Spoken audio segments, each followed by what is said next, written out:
On Saturday, while doing the reading, I stumbled upon this thought process about the confinement. So, anything, so what is the reason for confinement, right? So, from a, uh, what should I say, lack of better way to say it, the moment we start restricting ourselves, restraining ourselves, and the moment we put ourselves into a box, you can call it dogma. There is no dogma in religion, by the way. People talk as if there is dogmas of the religion. There is no dogma in the religion. It's the people who confine themselves results in dogma. So this confinement happens, and somehow the human nature itself is to confine themselves. They fix themselves into a box, and everything appears from that box. So I was like asking this question, why people are put in prison? I mean, the people who go to prison are not going to come out as less criminals. It never, prison has no real teaching process. They are just confined, they are controlled. Why? Because they are put into a confined area because they are disturbing the harmony when they are free. So whenever there is a harmony is disturbed, the natural idea is to confine. Even when the in our mind that harmony is disturbed, there is no harmony we feel. The only way to come out of that disharmony is to confine ourselves, restrict ourselves. Those are the things which result into depression and all those things typically, right? Because we're confining, we are restricting our mind to explore, we are restricting its freedom, correct? So the spirituality, even in spirituality, we kind of apply the same rule. How much can I restrict myself? But spirituality is all about becoming free, not about this restriction, confining into a thought process, into a philosophy, into a, so many other things. What are the do's and don'ts? All these do's and don'ts are another, confinement. Any don't you hear is a confinement.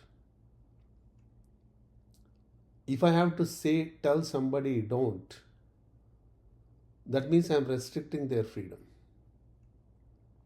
Don't you think so? So, but why are we saying don't? I mean, if the kids enter into a room, let's say there are a lot of fragile items in the room. What do you tell the kids? Hey, don't jump around because the things are going to break. But if the adult walks in, you don't tell the adult, don't jump around, the things are going to break. The information about things being fragile in this room is enough, right? So when they move around in the house, they have to be a little careful, right? So the minimum information is enough for an adult, and that information we think is not enough for a child. What's the difference?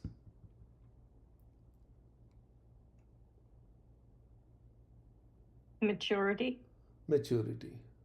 Little bit, correct?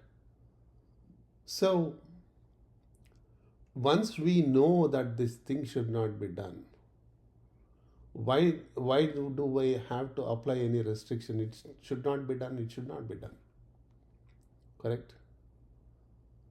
So that is the what is lacking. So when that maturity is lacking, knowingly we are causing disharmony. No one is causing disharmony unknowingly to themselves. Everything is happening, being executed, or everything, whatever wrongs or rights, everything is done with full knowledge of the repercussions of it. Yet, we get indulged into it. Correct? So, is just meditation enough to develop that maturity? Is the question I ask myself, looking around, looking at the past. The most of the villains in the Indian mythologies are meditators. Right? For example, Ravana was a meditator. This concept is meditation is little novel in the Western cultures. That's why you don't hear meditations so much in the Western culture. Other than, the guy who, what was his name, Roman king, who wrote a book on meditations. Suddenly I forgot, I should remember. Right? Other than that, no one spoke about it. So, doing meditation, they're ardent, very, superior meditators, all these villains of the Indian mythology, yet they're villains. So, don't you think the meditation should bring the right level of maturity, right level of understanding about life, and they should not be doing what they're not supposed to do? It depends on what they're meditating on. Chariji used to say, right? If you like a terrorist, they're very good at what they do. They're literally meditative in what they do. Right. So behavior matters. Yeah, but what is controlling the behavior? You want to have to change. You want it. If you want to grow and become mature in a certain way, you will want it. If you don't, then you want something else. That's why meditation is only a tool. Yes. Well, I think the issue is what you think is right. It's kind of in the eye of the beholder. These people who are villains, they think they're doing the right. We think they're doing wrong. But they may think we're doing wrong and they're doing right. That's one way of looking at it. But, sometimes, lot of times, even when we do wrong, we are justifying our wrongs. Without the justification, no one takes up the action. So we have to justify our action before we do it. I don't know about justifying, but certainly rationalization. Rationalizing, yeah. Justifying it's or not quite rationalizing. Justifying. I can say, okay, I binge watch something and I rationalize why I wanted to do it, but I know the justification is not there. I know it. Right. Yeah, rationalization is probably the right word. So without maturity, the rationalization also fails. Correct? It fails us. All our rationalizations are convenient. We'll try to make it convenient to us. Yeah. Right? So the real solution is, that's why in meditation, we are meditating with an objective. Like you said rightly, so depending on what you are meditating for. So all the villains of the past have meditated for powers. They did not meditate for spirituality. So then, of course, the power is destructive, and power comes with a lot of baggage, and you have to have the enough maturity to handle that power, right? So, of course, it drew them in the wrong way. So the right way to even begin our meditation, that's why I always tell, meditation is not to make us calm. It's not to bring peace into our life. Or it's not done for peace. The reason is our peace, the idea of peace is escaping this current state of mind. That is the idea of our peace. It's a very the idea of peace itself is taking us in the wrong direction. We'll have peace if we know what peace is. True peace is. But that's not how we look at peace. We look at peace to escape from this current state of mind. So that's why we cannot have peace. So when the objective of meditation is right, the results are going to be in the right direction. We become free because that which we are meditating on is free. The divine essence is an absolute free state. And it is not dependent on anything. Mhm. So even the idea of dependency is very wrong. Then we try to create a lot of dependency on the Guru psychologically. But that which we are meditating on is totally independent. And we are creating a dependency, wrong force. It's a very difficult idea for someone to digest, because someone who is subjected to this idea of dependency, correct? So, again, any dependency is confinement, restriction. So, I can become totally independent. So, it is a dependent independency. The guidance has to be there, but at the same time, I have to do it independently. I have to become independently. So, the true meaning of surrender, whenever you hear surrender in heartfulness lectures or any sessions, it truly means that becoming total independency total independency is surrender.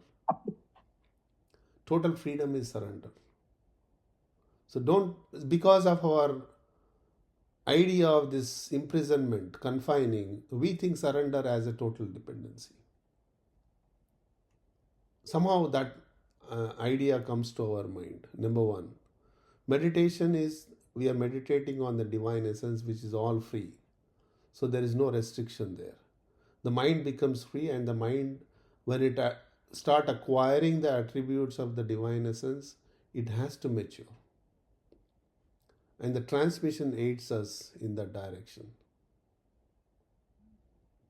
So it is not just a meditation with the right objective, and meditation with the aid of transmission, and meditation with the total idea of freedom.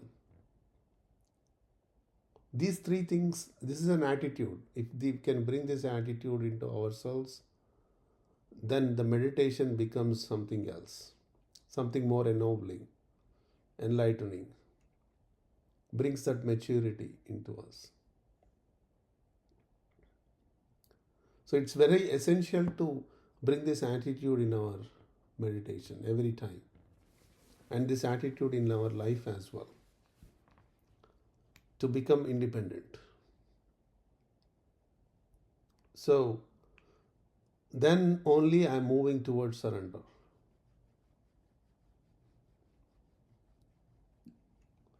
So here, the idea of surrender is somehow completely misunderstood.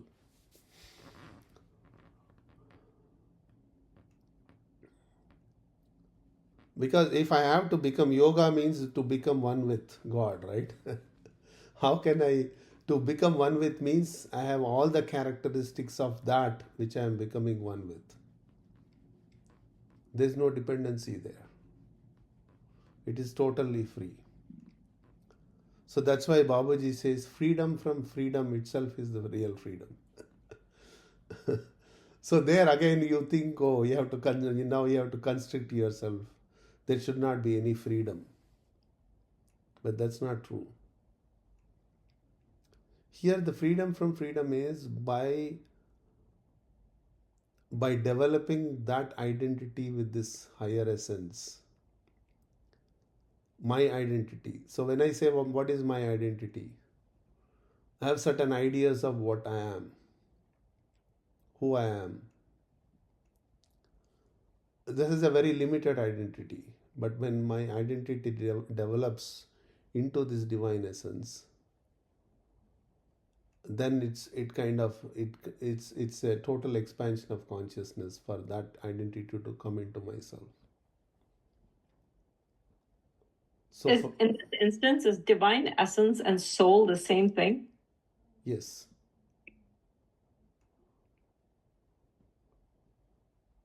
So that soul has all the characteristics of the divine essence. So that's why in a deep state of meditation, in the fifth state which I was talking about, the fourth is the deep state and fifth state is beyond the deep state. When the mind gets into the fifth state, the mind is totally absent even in the fourth state.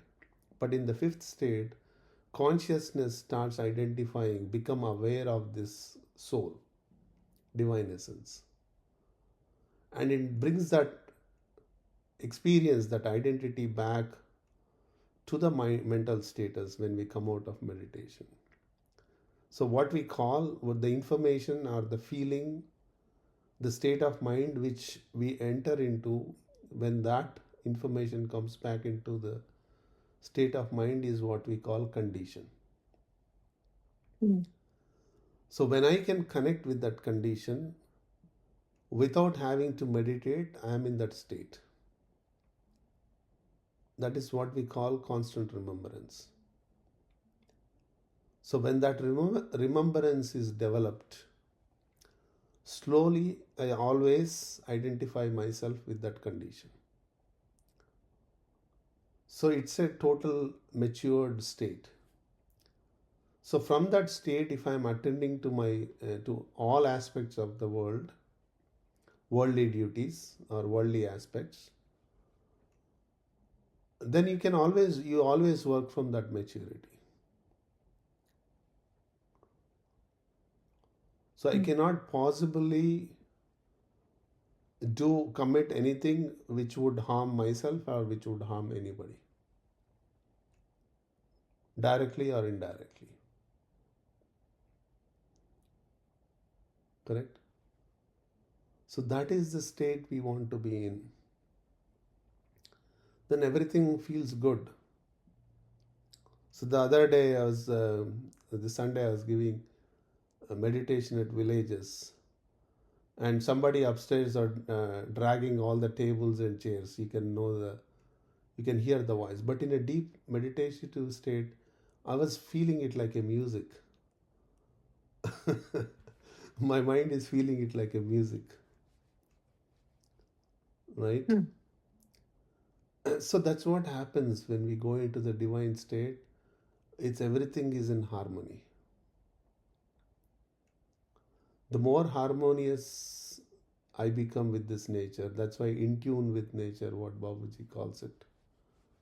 The more in tune nature I become, become more and more amicable to all surroundings. Everything feels beautiful, wonderful. All the cacophony becomes a music. Where I picked up this word when I was a kid, I was reading this comics. Jetafix. Asterisk, right? Yes. Cacophonic. Cacophony. I mean, different cultures. I mean, in America, she was a singer. Actually, it was in Tintin. She's a singer. Singer, yeah. And so they would say, "Oh, yeah, that's the singer with the cacophonic voice." I forgot her name. Bella. No, the cacophony is the guy. He's the musician of the city, or their, Asterix. In Asterix, but in Tintin, it's the woman. It's a woman. Okay, yeah. I used to read both of them. I love those. So I thought for some reason in Asterix is famous in America, but it is not. No, it's not. It's a European. It's a European thing. Yeah. So that's. So I'll stop here for any comments, questions. Otherwise, we can get into meditation. I have one question. It might seem silly and redundant. But when we're cleaning, and we say we're cleaning samskaras, where are we cleaning it from? Where are we cleaning it from? So that I'll add to your question. It is a good question. Where are we cleaning it from? And when we clean, where are they going into? Yeah. Like, should someone be in the room when I'm cleaning? Yes. It doesn't matter. See, I'll tell you. Where are they? I mean, this is what we need to understand about cleaning. Where are these impressions? So now the question is not about whether they are good or bad. Yeah. So where are we taking it out from? Yeah. So this is called the memory of the consciousness. So in Sanskrit, the chit means consciousness. Chitta, it's like if you say CHIT, it's a consciousness. If you say CHITTA, it's chitta, which is memory of the consciousness. The state, yeah. So that is where the impressions are stored. Okay. But that's where? In every cell, in every where? Okay, so consciousness is not at the bodily state. The vibrations of the consciousness are felt in the entire body. According to Babuji, heart, definition of his heart is head to toe. It is not just the physical heart. It is head to toe. So that means your entire subtle body is superimposed on the physical body. So it is whole body. Everything in your body is the bodily consciousness or the consciousness. When this consciousness is expanding, you expand beyond your body. Your subtle body expands beyond your body. So if it expands into the entire universe, then the entire universe becomes your body. Okay. That's why Master says when you're cleaning, it's actually your duty to clean because you're actually cleaning more than yourself. Correct. As you're expanding, the cleaning becomes more and more imperative because you're cleaning more than yourself. So this conscious state, from the conscious state, all these impressions are getting cleaned. So here in spiritual terms, the cleaning is all about dissolution. So something manifested from the consciousness as an impression. When you clean, it unmanifests into the consciousness itself. It dissolves into the consciousness itself. Even though for us to clean, we are pushing them out, but there is no out really, because consciousness is universal. Okay, if I'm pushing it out from here, then I'm only changing its position to somewhere else. That doesn't become real cleaning. So in the spiritual terms, the cleaning is all dissolution. So it is dissolving into the consciousness. So its identity, its nature, its character, everything becomes that of the consciousness. Means it is. And how do we know that it's not the other way around? What? How do we know it's not the other way around? Something so powerful that I'm cleaning is affecting my consciousness. I mean, then what are you cleaning? Where are you cleaning it from? And where is it going? I don't know. I'm just doing the act of cleaning. Yes, because you are giving that supposition to the mind. The supposition is the act of cleaning. So then you are allowing your mind to, because through the mind these impressions have created. So the mind has certain power. And where is this power to the mind comes from? From the consciousness itself. So mind doesn't have its own power, its own capacity. This comes from the consciousness itself. So you are using the same capacity where it can form the impression, it can also clean it. When Master says there are all these layers on the soul, that's not what we're cleaning? It's the layers in the consciousness which are formed. Soul is always pure. Now again, But it's dragged down, right? It's pulled down by our samskaras. No. It's tied down. No. All these layers are in the consciousness which are around the soul. So that is why we are embodied soul. What is life? Life is an embodied soul. And what is embodying is all these layers of impressions. Soul is always pure, cannot be altered, cannot be adulterated, cannot be destroyed, cannot be born. It's always pure. It's the consciousness which is the manifesting, which is it's reflecting the soul is the problem. And that consciousness is the result of manifestation. I mean, we are manifested due to the impressions on the consciousness. So all manifestations stop. Dissolving into consciousness. Yeah. So we'll take this as a much detailed topic